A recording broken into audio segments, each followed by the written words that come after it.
Towers of Doom, the round robin continues. Well, actually it ends now, at least for Team Disciple. So we find ourselves slowly getting into a situation where for some of the teams, the games become more and more important and also quite interesting.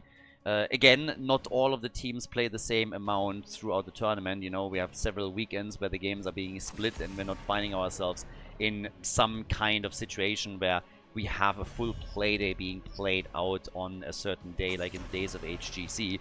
Prize money for that is unfortunately not high enough. I wish we would live in a world where we still have prize money, where we can force the teams to be playing at a certain time every single weekend, but that is a commitment that requires a little bit more than what we currently have here. In the HGC days, that was obviously the case.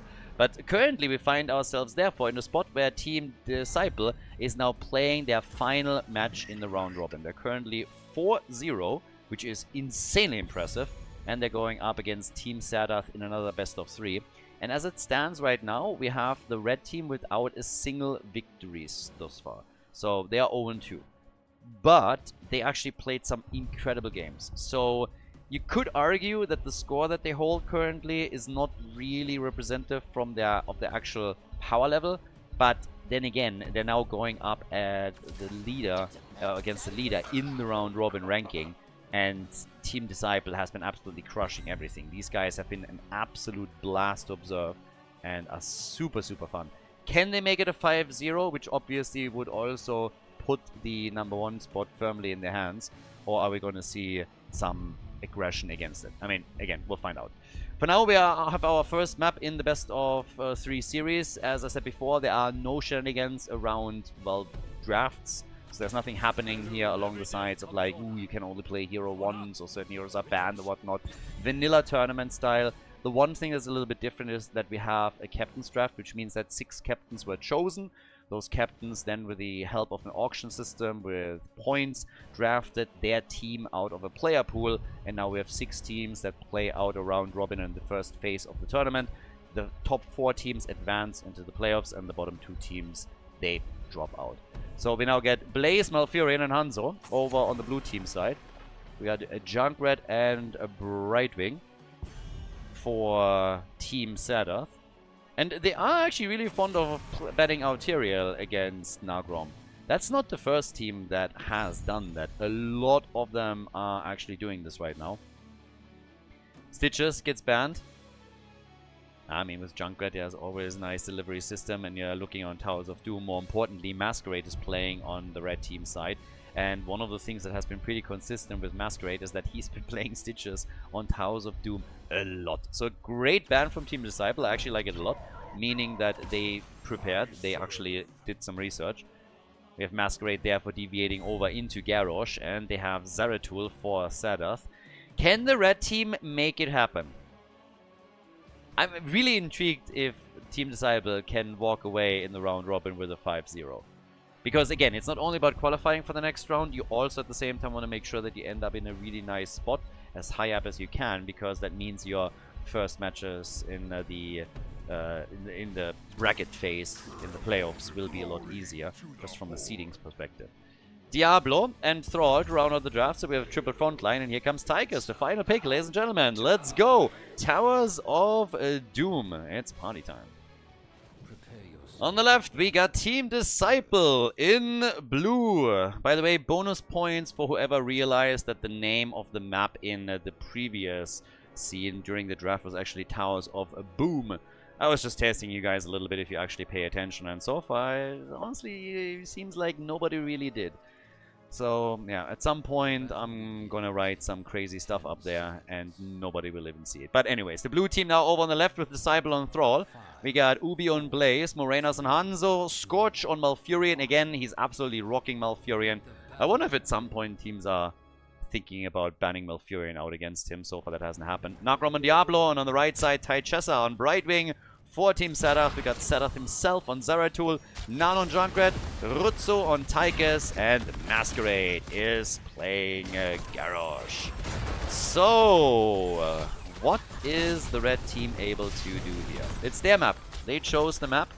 Therefore, we had first pick for Team Disciple. And look at that, a little bit of a deviation on Tychus with level 1. Seems like we're not going to get a full grenade build. Instead, we get the dash. Zeratul got already murdered, but we get a movement speed increase and the range for run and gun as well. You could very easily go into stacks with this. Range increase on level 1 with Press the Advantage is obviously one option how you can play that out with Tychus.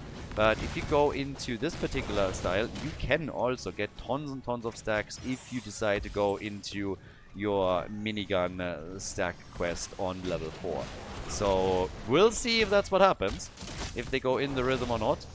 But it would definitely work. Also, it works extremely well, of course, when you play Garrosh, because Garrosh can just deliver a target into your side of the team fight, and then you have a full duration that you get through. At some point, the amount of damage and the minigun duration can be totally ridiculous. And that might be what we're getting here. We had a Tychus game, I think a month back, where Tychus went in the rhythm and had, I believe, 500 or even 600 stacks towards the end, which is of course obscene. The amount of damage that we got from Tychus in that series was bananas, was absolutely bonkers. That game is still on YouTube somewhere, so if you haven't seen it yet, just scroll back a bit and check it out. I think Tychus was even in the title, so you can see if you can have a look there. And if you watch us on YouTube, of course, hit that like button. Subscribe to the channel if you haven't done it yet. I know that a lot of you regularly watching have not subscribed, in fact. YouTube analytics, they're traders. Tell me everything. Not everything, I wish. But quite a lot. So yeah, if you haven't done that yet, hit that sub button and make sure that you hit the like button as well to push this. And we need a choice. And they go for the bigger they are. Boo! Boo! Boo! I guess the level 1 talent helps him to also get the full duration out, but I was really hoping that we're getting some stacks. The things are just a little bit more fun to watch, but against Diablo, of course, that helps. Zeratul gets now manhandled for the second time, so he's gone. Thrall has completed his level 4 quest, which is also quite nice, so that means that he's done mega early and doesn't have to take care of that at all anymore. So, yeah, not too shabby.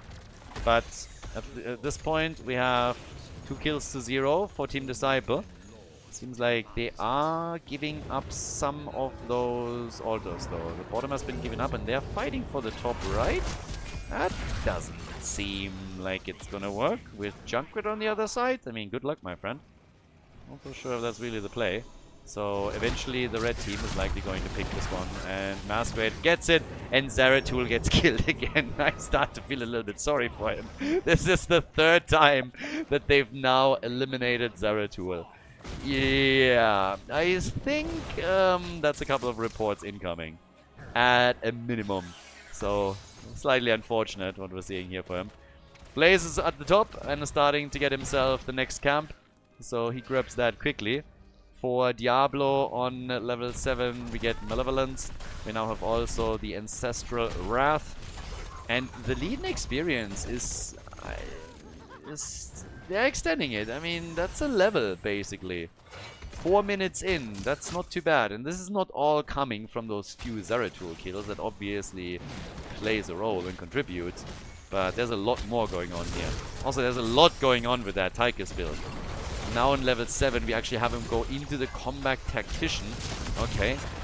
So they are just all in on getting a little bit of extra synergy with the run and gun and to burn down Diablo, I guess. I suppose Rutsu's job is really just gonna be to go for Blaze and Diablo the entire time and burn him down as quickly as possible. But he himself becomes the target too. Oh, that jet propulsion against 3! Big stun! Big stun, big play, but Diablo gets also killed. Junkrat disappears first, and then we have the first kill in the game against one of the blue team's heroes. So, well, damage output, Hanzo with 16,000, 12,000 for Tychus. I mean, he gets a lot of the bigger they are value. So that's what they're massively aiming for. But is that the play? I actually think with that, I would have loved to see stacks. Really would have. Simply because he can then use the damage against everyone not on. Well, I mean, yes, technically, obviously, you can use also the bigger they are against everyone. But the point simply is, you have Garrosh on your team. You have also the traps from Junkrat, so you should have a lot of opportunities to get the full duration of a minigun through. And then, if you have the run gun talent on level 1, and you're even going into the combat tactician, yeah, there's a lot of what you can do to get yourself an absolutely obscene minigun duration and essentially just carry it through a fight. So here come level 10 abilities. Garrosh gets blown to pieces. Bye-bye Masquerade. Bye-bye. And yeah, they might be able to... Nah, I'm not going to be able to get too much.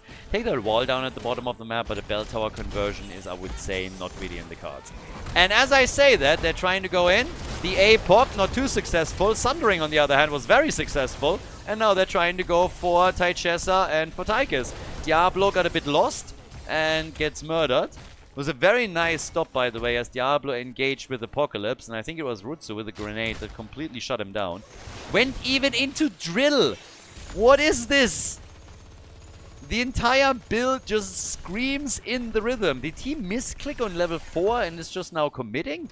I don't think so. When it comes to Rutsu, I would very much, like, he thinks stuff through normally. So I would have very much expected him to pick exactly the build that he wants if he deviates away from the typical Tychus build. But everything that I'm seeing here is, at least to me, screaming level 4 in the rhythm. Instead, we're still getting the bigger they are, which is nice. But, yeah. Alright. Be it as it may, let's see how much this is going to work out for him as this continues. We now have 6 kills to 2. Still the lead for Team Disciple. In regards to the hit points on the core, it's still super even. And the blue team is playing this interestingly. They're actually not really going for any big play on the objective. Instead, they are just pushing further at the top, try to go for the next bell tower conversion. It's more map control that they seem to be interested in here. They could have potentially gone for the boss, decided against that too. Now they have level 13 talents and they're attempting again to force a fight. Bunker is out a little bit quick. But even with the lead that they currently have, they are now behind in points on the core. So there's a little bit of a setback that they got to deal with. And down at the bottom of the map, yeah, we have Junkrat already in position. The wave clear, of course, on the side of the red team is fairly solid. A few more pumpkins are being claimed. But with all of the kills that they got, if they can maintain that kill ratio in the later stages when the death timers are higher, then map control should be fairly easy to be established by Team Disciple. Disciple on Thrall on 13 with the Spirit Shield. We got Hanzo with a fleet of foot. And now the chance to maybe get that bell tower at the bottom of the map. I mean, you got pumpkins moving in already. If you escort all of them through, it's most likely going to be a bell tower that gets grabbed. Here's the throw. Sundering is out. Arrow into Apoc. Nice. Beautifully lined up. But they cannot get that kill on Rutsu. Zeratul is saying hi, but at this point we already have Malfurion with his ult out. So everybody is still completely fine. Nobody is close to dying. And Zeratul can't capitalize on that. Very nice, quick attack, and now with the bell tower conversion, it's a 5 versus 3 situation on the map. And they might be able to get some of those altars. Blaze, on the other hand, talking about getting things, he might actually be killed, and he does. Which means that Malfurion really has to get this one quickly, because they're likely going to lose the one in the middle. So it's an exchange in bell towers that we're getting. 5 versus 3 shots once that it comes through. So a small win for Team Disciple as the shots get fired. But generally speaking, we have the blue team still a little bit behind on core points. Yeah, so once again, here comes the attack. Keep in mind, they don't have Blaze here. They're still going for the fight. I'm not so sure why. Hanzo is down, Diablo is about to die as well, and now they're losing Malfurion. What?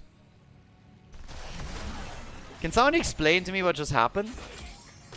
Like, what? Why would you force this? There's no talent advantage that they had. They lost 4 heroes now. Like, what? I honestly don't understand what I'm looking at. Blue team, I love the aggression of the blue team, but why force this fight? Did they just think that there's like 2 heroes there? I mean, obviously, we have full vision of the minimap, and they don't, but the only explanation I can come up with is that for some reason they thought that there are maybe 2 heroes, and that's it, maybe 3, and then they can force that fight. But they forced a 4v4 in that situation without Blaze, who's a key part in their combo, and then just lost 4 heroes in a bell tower. And now your opponent has a lead in experience. So that was odd. Sizzling attacks are now in. Altars are activating. It's a triple altar phase. But this is gonna get more interesting from here on out.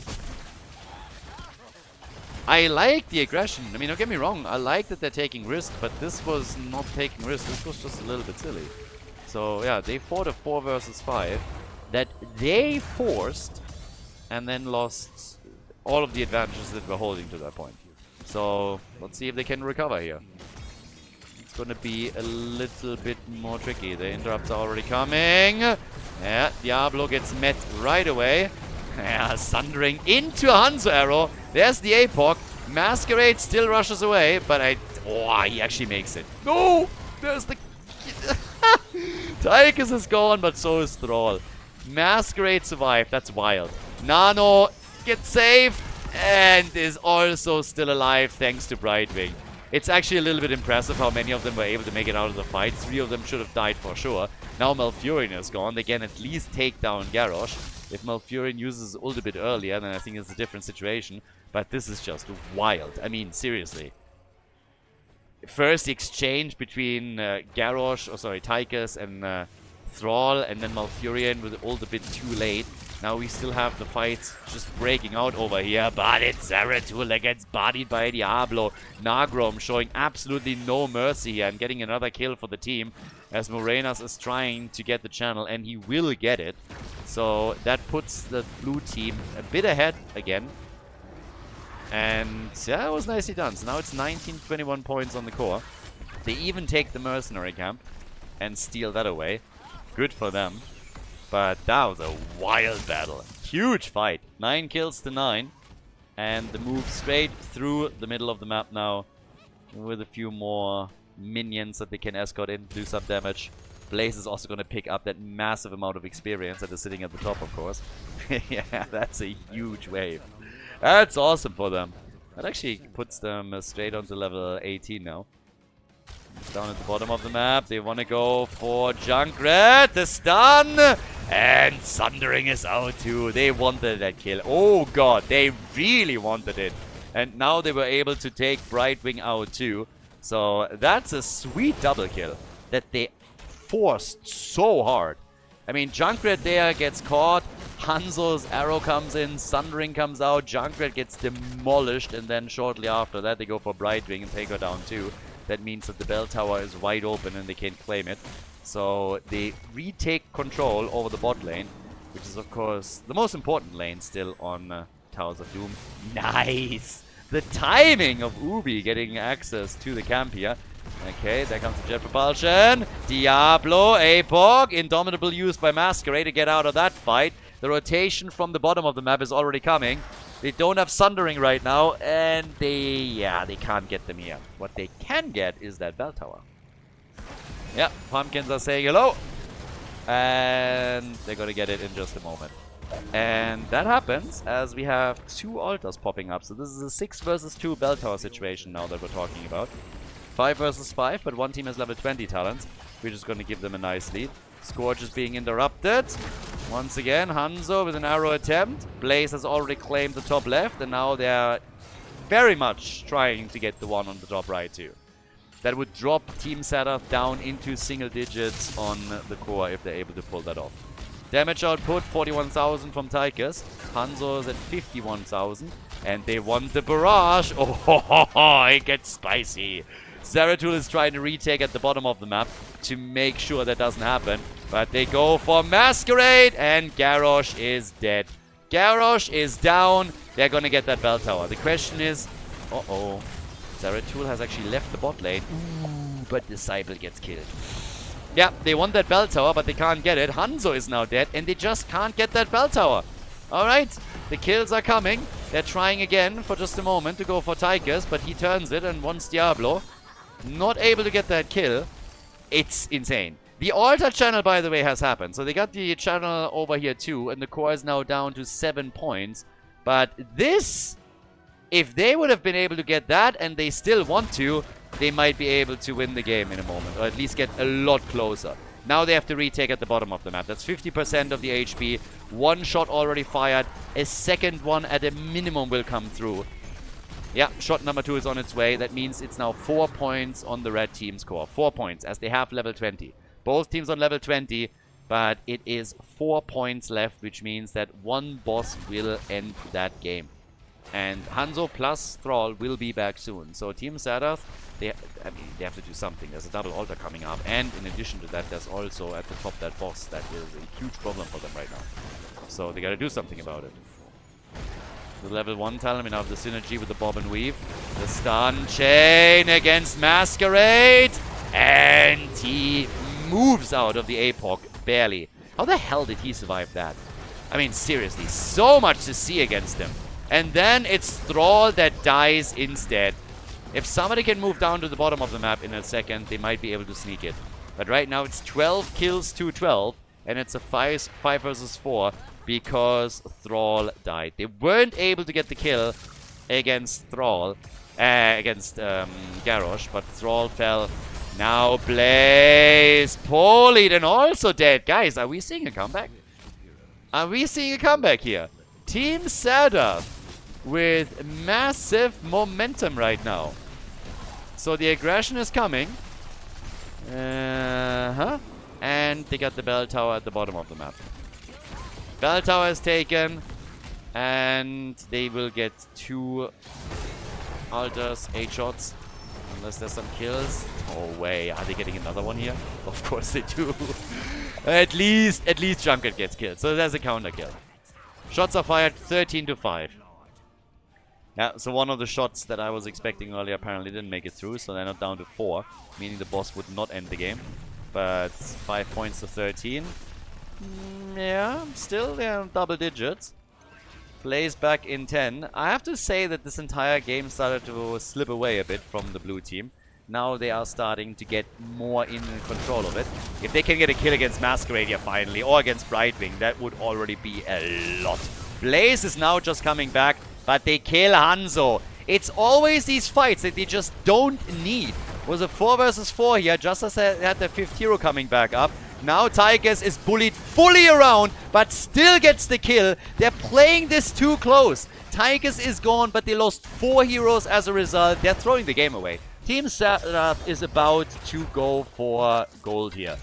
It's too much. They're closing in on kills time and time again, and I like that they're taking a few risks. But here in the late game, they just take too many. Shots fired already. Second one, third one coming in. 10 points to 5 on the core. Now the boss is going to be taken. I don't think that Team Disciple can win this anymore. They were massively ahead in the game, and then they just took too many risks, and they all backfired. Team Serdath, they had great control in the late game fights, and it paid off extremely well for them. Now we're looking at the core dropping down to 6 points, and there's a single altar coming up. So there's a huge opportunity right now to pull even farther ahead. The game isn't over yet.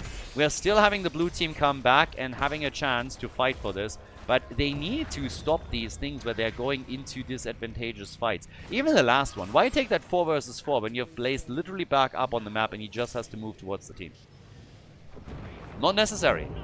Now the shots are fired. They're down to 2 points. They have to stop the pumpkins. Garrosh can also try and throw some around here, of course. But yep, the pumpkins need to be taken out. Diablo with the Hellgate made a play, and Hanzo's arrow did not make it either. So the pumpkins slowly disappearing here. Top side has been taken. So there is now 5 bell towers to 2. They're going to attempt to retake theirs down at the bottom of the map to make it a 4 versus 4 situation. Which, by the way, would not win the game for Team Disciple if they get an altar. Let's not forget about that. That's 5 points still on the side of Team Serdath. But that game is getting a little bit crazy. The red team, their comeback insanity, absolute insanity that they were able to bring this game back. Totally nuts. Now they are ahead in kills, in experience, and in points on the core. The blue team able to at least get back up on the map to try and fight for this. But this is where it now gets spicy. Team Disciple could still win it. If they take a good team fight, it's in the cards, for sure. There's a double altar coming up next. Top left, top right is what we're looking at. And everybody is already starting to get ready and aim for position. Diablo, by the way, is still lacking stacks for his level 1. So he needs a few more minion waves if they're going to try and get him his revives. He's sitting at 82 right now. There's a nice boost for his HP, but it doesn't give him his second life here. So that's a bit of an issue. And they have to be very aggressive around the top now. Thankfully for the blue team, they retook the bottom of the map, so that means that the pumpkins that are traveling through it will just move into the bell tower and not for the core. Good attack against Masquerade. Yeah, Riptire. Disciple is already moving back out here. Rutzo comes in with his ult. Yeah, good damage against this, by the way. So, not too bad. They're trying to get the channel here. Serdath is again aiming for it. Here's the arrow. Apocalypse. Sundering, and here comes the full aggression.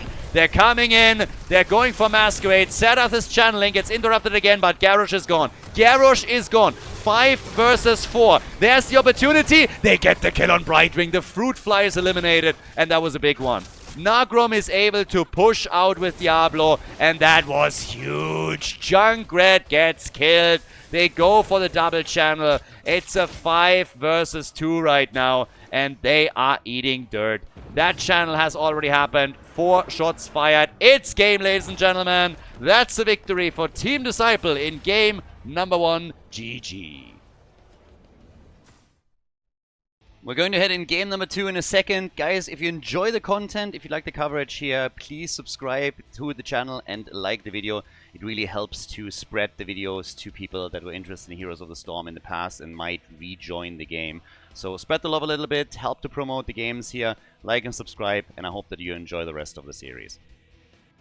It felt a little bit like Team Disciple was playing with their food towards the end of that game. But seriously, it looked very much for a few minutes like the blue team was throwing the entire thing. And Team Serdath clawing their way back into game number 1 was pretty incredible. But then that last team fight. Honestly, if it was a bit of a different spawn pattern on the altars, the blue team would have lost. Their luck was that it was a single altar when Team Serdath had full control. If it would have been a double altar at that point in time, then that would have just been too many shots fired against the blue team's core. But as it happened, they got their entire team back just in time for a final team fight. And they won it with flying colors. So yeah, great job by Team Disciple. And they are now mega close to making it into the playoffs. Actually, they are already qualified for the playoffs. That's already a thing. And more importantly, they are actually in the number 1 spot. So even if they lose this series, they would probably still stick it out in the number 1 slot. The only team that technically could have been a threat to dethrone them is Team Lopaka, and since they were able to lock in a 2-0 victory against Team Lopaka, even that is not a problem any longer. So Team Disciple already with an absolutely massive showing here in the tournament, and again, kudos, round of applause. I mean, they absolutely deserve it. Blue team, good stuff, great stuff here. And Disciple himself, I mean, there's a couple of players like Disciple and Scorch that have been just shaking things up lately. And I am all here for it. It is good stuff. Battlefield of Eternity, that's the next map that we're heading for. This could obviously be match point. And it is potentially the final map that the blue team has to play in the round robin. After that, they are the first ones to have completed the entire round robin. Whereas on the side of Team Serdath, this is their 3rd match. Now, I believe afterwards we have Dino against Lopaka. Lopaka's team has only played a single series. So they are the ones that really have to start catching up a bit right now. And we're going to see more matches from them. But in the game at hand, we're getting Blaze plus Liming. We got Malfurion and Hanzo. That's one way to make sure that Scorch doesn't get Malfurion. Now, obviously, he has a deeper hero pool than only Malfurion, but it's definitely a comfort pick for him. And they played a lot. Even the Haka gets now taken, so we have already Blaze established against the Haka on the side lane. Chen banned, which is kind of funny in and of itself. Yeah, Winnie the Pooh is not going to approve. The panda being targeted directly. I can't accept that. But over on the left side, what are they now gonna ban out? Is there anything on the side of Masquerade, for example, that they're a bit worried about? Seems like it. They ban ETC. On Battlefield, ETC can obviously lock you with a slide or even a push into an Immortal Stun, which is one of the things that they are trying to get rid of and eliminate. Have my eye a little bit on Rutzo to see what he is going to do. And more Immortal damage would be nice as well. You want to have a bit more than just Liming lurking around here. I'm still thinking Greymane a bit. We have seen him pick more and more and more in Battlefield of Eternity now, for good reason. Garrosh gets banned after the red team played him on the last map. They are now trying to ensure that he's not being used against them. But we haven't seen Orphea yet, by the way, just saying. They already played once a double mage. Don't think we're going to get it here, but Orphea for Disciple would be another cool one. It's kind of his trademark at this point. Even if he has lots of other heroes where he's extremely good at, I think we can safely say that he emerged with his Orphea performance first. And it's actually still an option for them. With Varian finally now taken by Nagrom, I've been saying this for a while now, that I expect him to play that again. Tyrande and Blaze as a follow-up. If they want to go double mage with this, they definitely can. So if he thinks that he can play now Orphea, then hey, let's go. Medivh against Varian, on the other hand, that's a little bit of an annoying one. And there we get that Arthas pick again. We've seen it before, not by Serdath, but still, Arthas is starting to make a bit of a comeback on Battlefield of Eternity at least. So, Arthas Dehaka at the front. And now the question, what exactly is Disciple going to play for the blue team with this? They have a bit of portal control for sure, but Medivh is also mitigating some of the weaknesses that Arthas has. And there's Orphea! Called it! Yep, there she is! Orphea plus Liming. Ladies, we're set up for our second map, match point number 1 for Team Disciple. So without further ado, let's go. Some spicy drafts for our Battlefield of Eternity game. We got Disciple over on the left with Ancestral Strength for Orphea. Ubi is playing Blaze. We got Nagrom on Varian finally, with Scorch playing Liming. Tyrande, sorry, and Liming getting played by Morenas. But some interesting choices for Team Serdath for sure. Tychessa is playing Malfurion. We got Nano on Hanzo, so one of his best heroes for sure. And then Serdath on Dehaka. But where it gets really interesting is Masquerade on Arthas and Rutzo and Medivh. Now this is interesting for a couple of reasons. First of all, if you have Medivh against Varian, that's obviously some really nice tools. Whenever the taunt comes out, you have an additional shield and you can save the target with a portal too. At the same time, one of the problems that Arthas has is the lack of an escape on engage. He has his Howling Blast, but honestly, to just go full on to a target, he oftentimes needs a little bit of assistance. And this is really where Medivh is mitigating a lot of the weaknesses that Arthas has. So if you portal up on somebody, that's fantastic. Now they get the double kill, and damn, that was quite the play. Team Serdath with the double kill at the bot lane. Hanzo not even going for Orphea, but instead just going straight for Varian. I mean, check this one out. So Varian came back, Nagrom thinks, hey, I can help. And then it wasn't even the target. Honestly, he just moved into it and got killed. The target, as you could see there, was clearly Orphea. But, well, he moved out, dumm gelaufen, literally, and gets murdered by Hanzo. And they get Disciple shortly after that regardless. So that's a double kill in the early game. And whew, the pressure is on, baby. Yeah, there's another kill. Orphea gets murdered, was at 6 hit points initially and somehow made it out. But we are off to a spicy start. I mean, Team Serdath is going ham on this one. Also, we got the High King's quest now for Nagrom. He actually has done this already once before, where he went taunt, but with the High King's quest on level 1, which you don't see that often. Lions 2 is oftentimes chosen instead. Top side though, the wall has fallen. That's one of the problems that they have now. They have obviously superior numbers at the bottom of the map, but they are lacking the numbers at the top.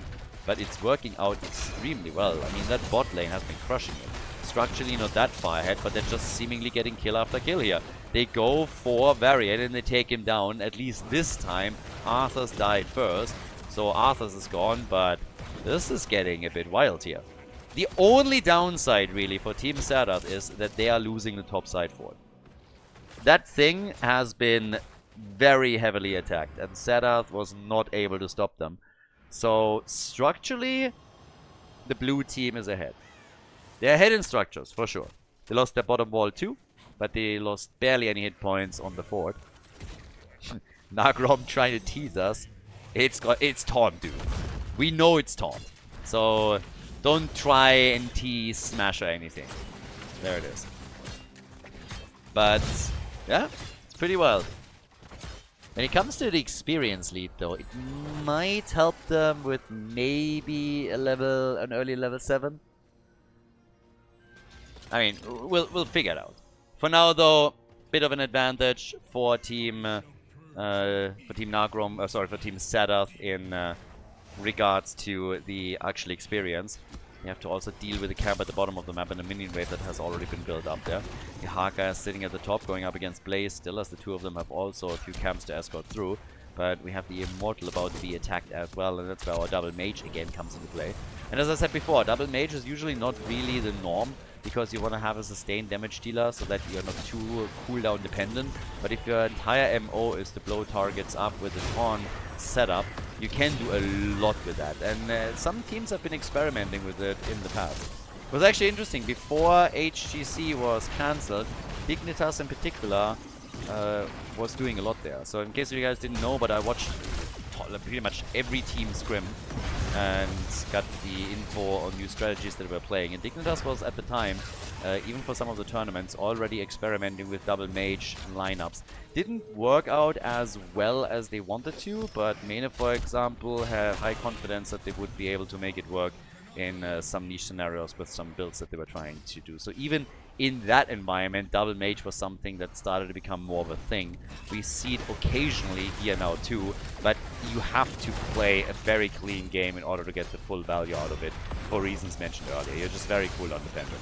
So the blue team wins the first objective, but can they also win the team fight? Disciple is low, starts to move out here, slaps away, they get the stun, Serdath pops the essence, gets a shield, they're trying to Randa, but he might have gone a little bit too deep here. I like how the blue team is just defending and trying to get away here, and they made it happen so far, but Varian is not out of the woods yet, gets swarmed again with another portal and is destroyed. 5 kills to 1.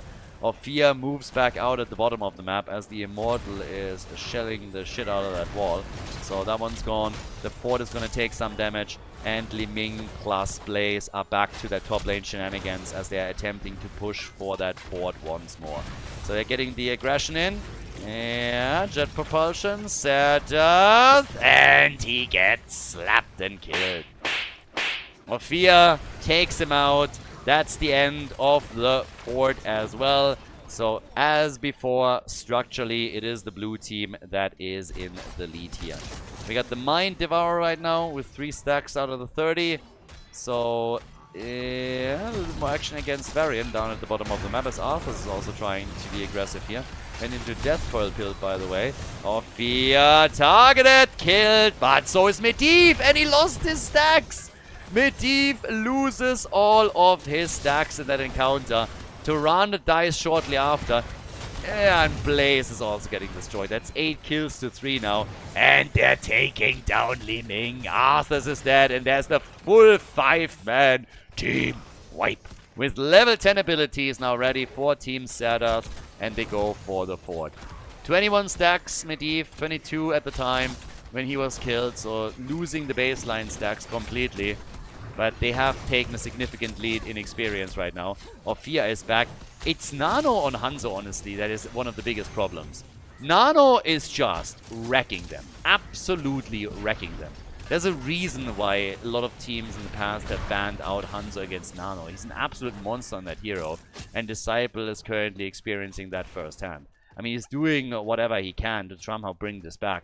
But it is brutal. Just on the damage numbers, Hanzo's at 24,000, way ahead of anyone else. Ophia's sitting at 19,000, Li Ming at 16,000. That's finally their own level 10 abilities that they can now utilize in these team fights. But it's getting wild. It's getting absolutely spicy on this one. Dodging out on the Howling Blast. So far, so good. We have 4 kills to 10. And the damage against the Immortal at the top now, of course, too. So once more, we're having The lick against Ophia. The stun does not connect. The ult from Ophia used. And Disciple is in so much trouble. Gets big damage out, but will die. Gets in the bunker. Damn. And gets a heal. No way. They go for Li Ming and kill her. But somehow Disciple is still alive. But Varian and also Blaze both die. And that's just another setback for them. They get some damage in at the bottom fort at least. So that's, I suppose, the good news. But generally speaking, it is really the red team that is making most of the big plays now. And also aim for the next Immortal here. 13 kills, 2-4. That tells you all that you need to know right now. And with them portaling up towards Ophia, they take her down again. So Disciple is now dead. That's 14 kills. Yeah. So this game is looking rough. There were already a few moments in game number 1 where it really seemed like the red team is going to be the one to take it. This is, by the way, a very good point, or a very good moment to point out again what I said earlier. If you just look at the track record of Team Serdath, it really doesn't tell the whole story. I've been saying this a few times now, but Team Serdath is 0-2. They're currently going up against the best team in the round robin, the team that dominated everything. And they have played a very strong first game against them, even though they lost it. And now in game number 2, we could still see a comeback. But at least here at the 9-minute mark, they're absolutely crushing them. So this gives you a bit of an idea of the actual power of Team Serdath. So no matter how this series ends, it doesn't matter too much. They are still not out of that round robin phase. I can totally see them crushing it in the next few matches they have coming up. And then still be able to qualify. And if they, of course, win this one here, then that's a totally different story. Then all of a sudden, they have many more options on this. But here comes the attack against the topside fort. That one is going to get destroyed. Down here, the arrow from Hanzo. Medivh, a little bit low. He's only at 4 stacks, though, this time. If Rutzo dies again, he's not going to be too sad about it. Earlier, that was the big setback when he had 22 stacks. Blaze with the jet propulsion. And Li Ming with a calamity in the reset. But Varian dies too. So it's again a kill for a kill. At least they're able to defend. And now it is the red team that is ahead on structures. So the red team has now taken the lead not only in experience, in kills, but also on the map itself in structures. And huge parts of those last few fights were played with a talent advantage on the side of Team Serdath as well. But, yeah, it's time for some camps. And an owl flies through Medivh. That should be an interaction where I think if you hit Raven Medivh with an owl, who actually wins a 1v1 between an owl and a Raven? I have absolutely no idea. Who wins that 1v1? I think if you have a pretty mean owl, she's going to outwit a Raven, right? Ravens are pretty smart, owls are smarter. So I think that's a win for the owl. So if you hit Raven Medivh with an owl, that should just kill him. I think it's a great idea. It's a fantastic idea. I always have great ideas, but this is probably one of my best ideas. All of a sudden, Tyrande becomes a counter to Medivh. Make it happen. Make it happen. Well, Masquerade gets attacked. There's a short distance arrow from Hanzo, but Dehaka hits his ult and gets the lick on Tyrande. They're all trying to get out of the team fight again. They're mega low, and it seems like Nagrom sacrifices himself once more. So he's gone. Nagrom dead. How many times did he die? 7 times. 7 times that Varian got killed. These jet propulsions are, by the way, brutal. But they have nothing on them. This action around Medivh and Arthas is working exceptionally well. Just saying. You have Medivh, Arthas just portaling Arthas in. Arthas is dominating those fights, slowing everybody down. He's the anchor for the team. Dehaka comes in with fantastic moves too. And then it's the 2 damage dealers that just clean everything up. And on top of that, we now have a level 16 talents and another big advantage for them, which is giving us so many more tools with the Temporal Flux. Embrace Death is in, the Moonlit Harmony. Down here, they're going for the next kill, and they just don't care. Ult, yeah, whatever. Ophia is gone once more. 18 kills to 5. it would be more than a small miracle for Team Disciple to turn this game around. 1.5 levels behind, getting absolutely murdered on the map. The kill count is ridiculous. But Medivh goes down. Loses his stacks again. Not that many. He gets 7, so that doesn't even matter. We have the army this time also for Arthurs, already used here. So no Syndragosa aggression, and they take that camp. Or at least it looks like they will. Well, maybe not, because that's a 5 versus 4 now. So even with the level 16 talent lead, you should probably be a bit careful around that. 20 seconds for Medivh until that old cheetah is back up on the map. So, yeah, with that, can they defend the Immortal? I would say no, unless they get a few more kills. There's a taunt. How do you taunt their Haka, by the way? I mean, I honestly don't know. There's a lot of heroes that can easily taunt here.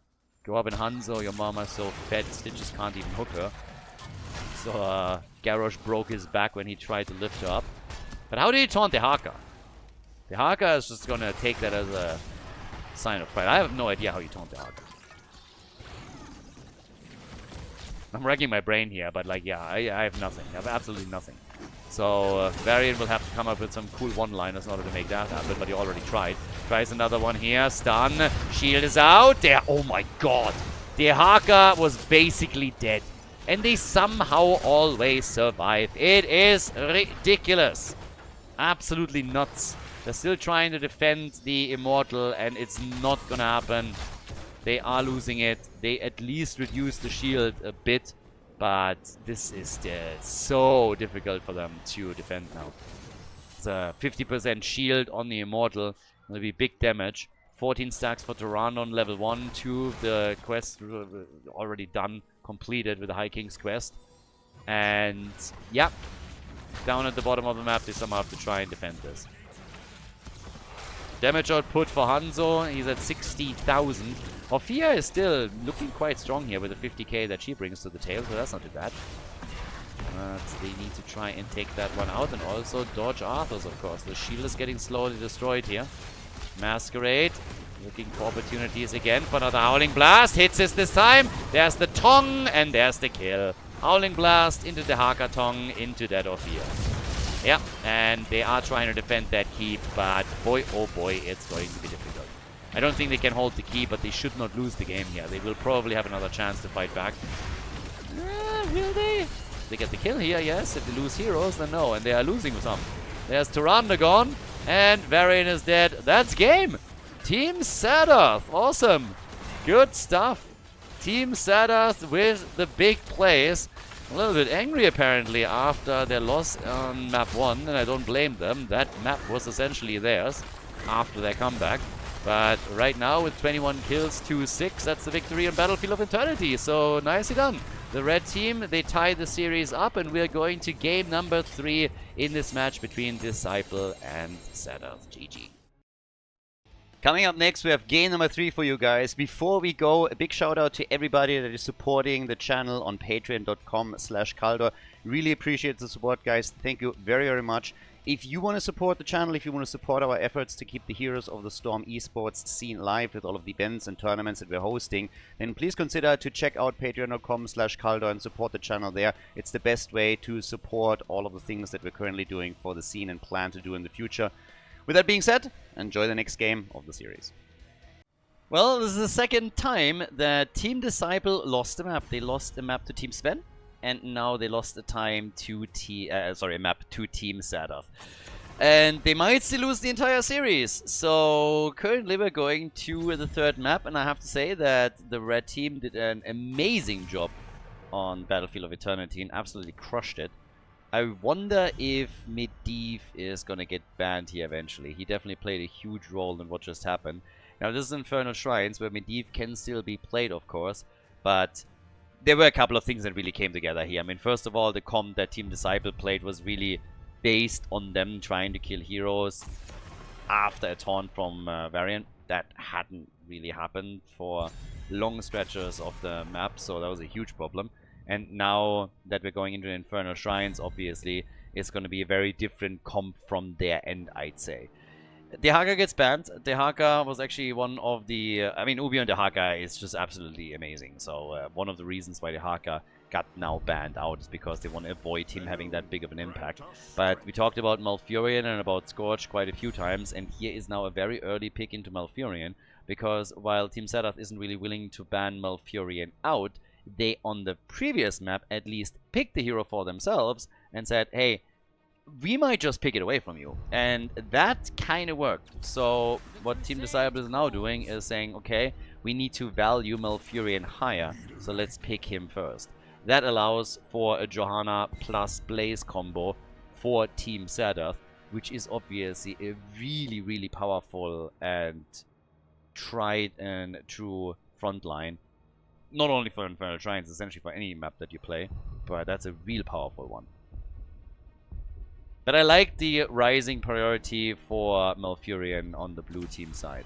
And this could eventually, when we're looking at playoffs, lead to Malfurion bans against the blue team, just to force Scorch to play something else, because his impact in Malfurion is pretty big. Is it really worth a ban? Time will tell. For now, I would say no, but some teams might give it a shot. We got Hanzo and we get Leoric. So you start to get to work your wave clear in. And also again, the pick on Hanzo is obviously also a pick to take it away from Nano, who had a huge impact on the last game too. His Hanzo was always insanely powerful and played a ton. And on Battlefield of Eternity, he excelled. I mean, when you think about it, right at the start of Battlefield of Eternity, that battle that happened at the bottom lane, he got 2 kills super quickly. So, yeah. But then, again, we're now looking at Diablo being banned out.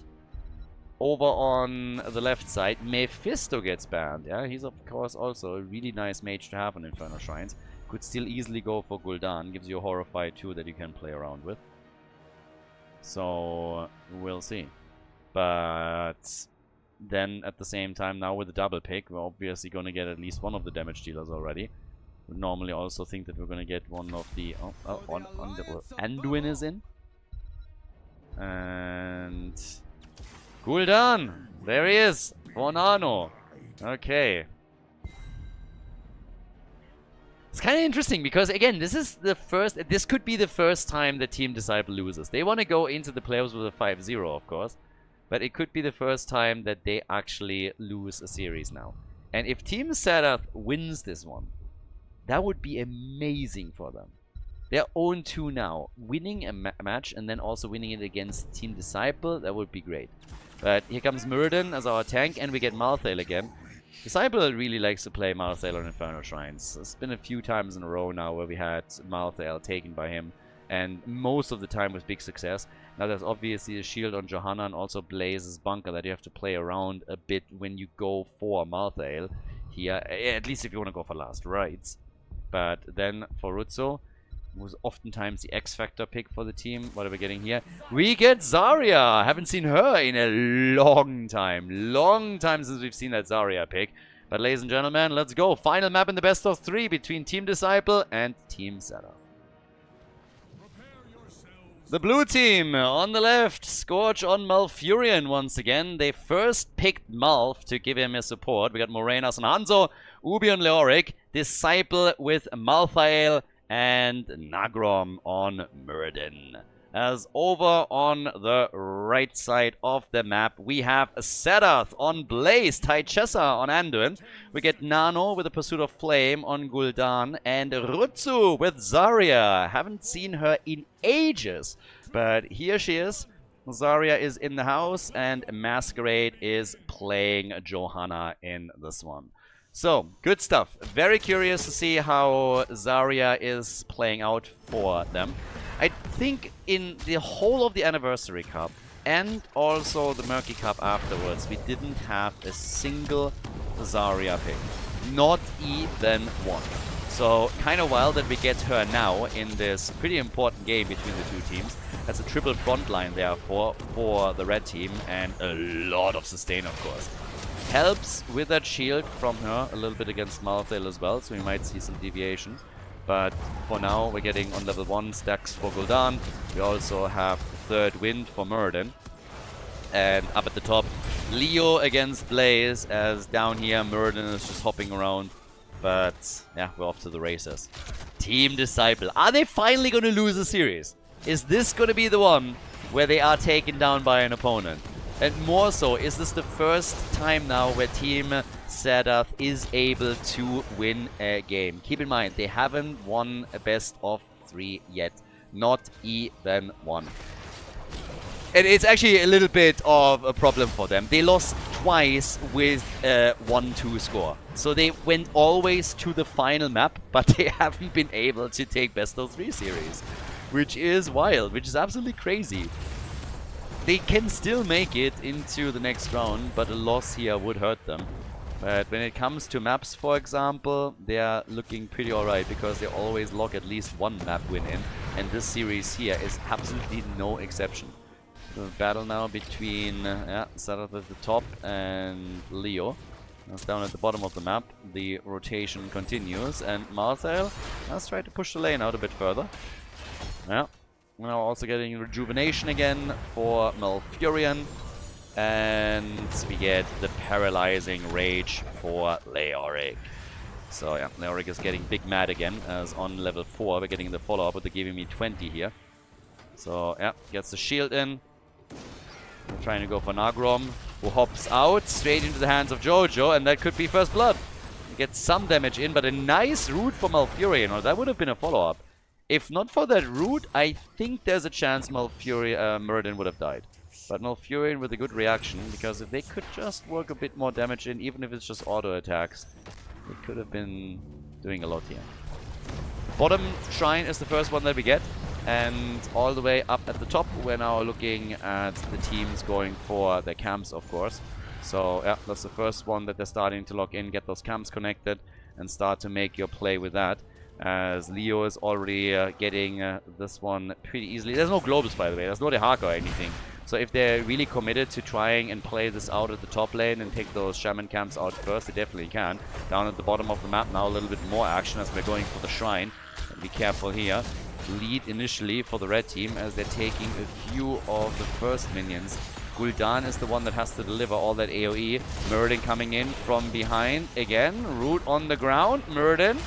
That's a bit attacked here as they're putting Zarya to sleep, but she goes brrrr and starts to laser everything into the ground. Rutsu is a bit alone now, though. Has to be very careful. Could eat that Stormbolt in a second, and does, but the follow-up damage not enough yet. The root on the ground that she's trying to escape, but Malfurion eats the entire damage from Gul'dan and dies. First blood in the game goes to Team Serdath. Nicely done. Great job here from Gul'dan in particular. Nano able to work all that damage in, kill Malfurion, and just shut them down.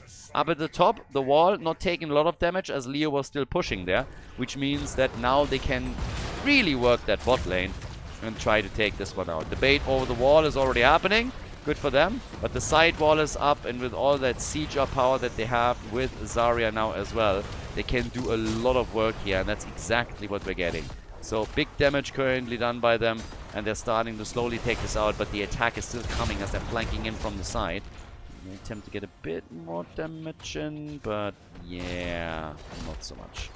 So, right now, all the way up at the top, that's where we're now looking at a quick play from Ubi, and still up against Serdath in that 1v1 that they're playing out here. Now on top of that, of course, they've kill on Muradin maybe, and it's again Gul'dan. Nano with the plays over and over again. Really working that damage in and absolutely crushing it there. That's the second kill, and that gives them not only a camp but also a dominant position at the bottom of the map where they can go for that next camp and start to claim that one too. So, yeah, camp after camp is being taken by them right now. Still going for the next play against the bottom fort. In regards to the damage output, what we're currently having here is 20,000 for Gul'dan, 20,000 also for Hanzo. Not quite with the same kill count though. And they take the next camp. So they actually got every single camp here. Blue team is trying to force a fight before level 10 hits. Well, but they can't get that kill. They're working some additional damage with Hanzo in particular, but here are the heroic abilities. And now they gotta fall back, because if that Blessed Shield hits, and it does, it might lead to another kill, and there it is. Yeah, they should have fallen back faster. That one was unnecessary. Great reaction from Masquerade in particular, but in this case, it was a huge misstep on the side of Malfurion. That was definitely not needed. Hanzo with the Dragon Strike not going for the arrow. So they're hoping to get the cooldown reduction on level 20 and make the big plays there. But this is where it now starts to get a bit interesting, because Team Serdath can start to snowball this. They're level ahead, 3 kills to 0, and if they keep the pressure up, there's a chance that they're going to go into some of these objectives later on with a talent advantage. And that's of course what technically you're trying to prevent from happening. Not there yet.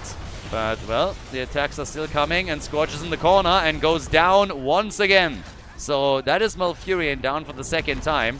And Team Serdath, guys, they're crushing it right now. Another Blessed Shield and another kill. 5 kills to 0. The red team with massive amount of momentum. Even Murden doesn't stand a chance here. The minions are moving in. They want that fort too, and they should be able to claim it. So they are doing absolutely fantastic here.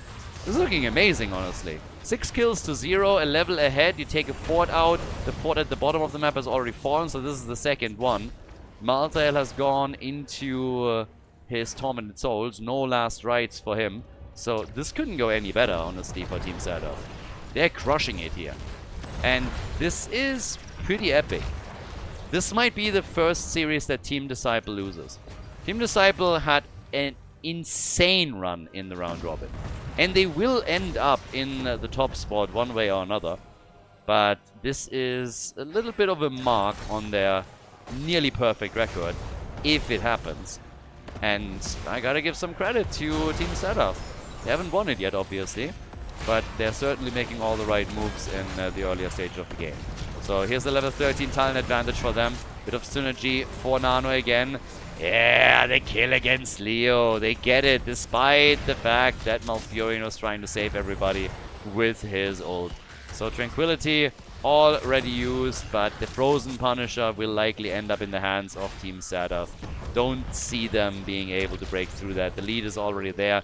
Granted, Leo will be back in a few seconds, but Malthael, for example, isn't even here. Seems like the team has more or less given up. They don't have level 13 talents yet. That's one of the reasons why Malthael is down at the bottom of the map, but he started to shift his attention over towards the mercenary camps.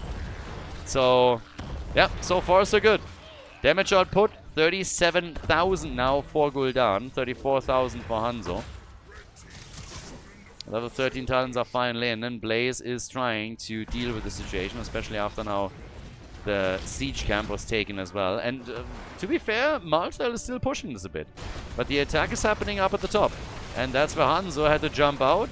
The wall is already about to go down here. They're taking them out slowly. Nice value, actually, from the Dragon Strike. Didn't get a kill, but forced at least Anduin to use a straight, and also Azaria back a bit. There's the Horrify, though. Malfurion blocked and killed. Malfurion gets body blocked and gets killed. There's the next attack. They're coming in time and time again with play after play. And it is just an endless spiral from the looks of it. Team Serdath, with all of the forts now destroyed, looking at a stellar job here. And this is the top wall getting some damage too. Still the 1 level lead. They're aiming for Disciple at the bottom of the map, and with the inevitable end, he is able to get away. He's the only one on the blue team that hasn't died yet. But it's 8 kills to 0. There's not a single kill on the list for Team Disciple. Not one. And now there's a level 16 talent on the horizon for the red team. So they are getting farther and farther ahead here. They're starting to break through that bot lane fairly easily, starting to take those towers out. There's no more mercenary camps or anything that they can take on the map. But with level 16, they can start to siege up and open some of these walls up. Even if they don't go for the keeps directly, just opening some of the walls up is already helping. And if the blue team is willing to give them a fight, then hey, fantastic. So, yeah, already going for Leo. He's still fine. But now with the next minion wave at the bottom of the map, they're going to try and break through that wall. And they will. So any bit of damage that you can do here is already a small victory. So, yep, there we go. Take the wall out. Could try and do the same thing in the middle. Or just simply slowly siege up on that bottom keep and do your damage there. But either way, Mirrodin is jumping out. They're obviously buying for time. It's half a level until the blue team has their own level 16 talent. Alright. Mirrodin again, up at the frontier, ready to jump in. Has also gone into healing static, by the way, as his level 13 talent. And all the way up at the top, we now get Leo. So, 16 is ready, any moment. Malfurion on 13 with the Nature Swiftness. Gul'dan right now with Rampant Hellfire, and there's the level 16 talents. More drain for Leo with the Crushing Hope. Mirrodin has now gone into the Dwarf launch over there. And yeah, there's the cap. Look how aggressive the blue team gets immediately after hitting level 16. They really want to force some fights, but it's not happening. Bubble from Anduin. Yeah, Anduin bubbling it up, and they get the Malthael kill. Malthael is down. Mirrodin, Malfurion still on the run here. Mirrodin dropping a little bit low. Malfurion is trying to escape towards the top as Leo. Yeah, nice. The optimism of Leoric. Trying to steal the camp here, which he couldn't. So that's 2 heroes down. That's still 0 kills for Team Disciple. Not even a single kill for the blue team. And with 2 heroes down, of course, we see Team Serdath now also make a play for this camp right here. Actually, this, yeah, well, they got 13 seconds. They should take it, and they will. So that's a double siege camp that is gonna travel through the top lane. Mirrodin gets caught for just a second. And Morenas also eats another grenade from Zarya. And, well, this should be another... Well, honestly, it's not necessarily an objective for them yet. It's at least even talent still.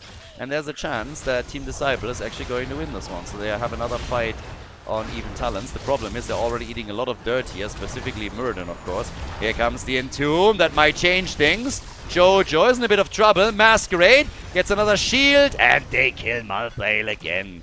Gul'dan has taken damage in the back, but he's still fine for now. And while the red team can still tap a fountain fairly easily in the middle, the blue team just doesn't have that option anymore. They also need to deal with a double camp at the catapults at the top, or they're going to lose the keep here. So they fall back from the objective, and they give the punish up. That's level 19.5 now against level 17, and 11 kills to 0. The keep is even taking damage at the top, so even with them defending, it's still taking damage here. This is a bit of a disaster currently. And it's amazing for Team Serdath. Honestly, for the group stage, this is great. For Team Disciple, not too much will change. But this is still something where, especially for the red team, this is big. This is very, very big. Level 20 talents are now finally ready for them. Gul'dan is not top damage in the game anymore, but they're definitely going to get that keep. And they take Malfurion out.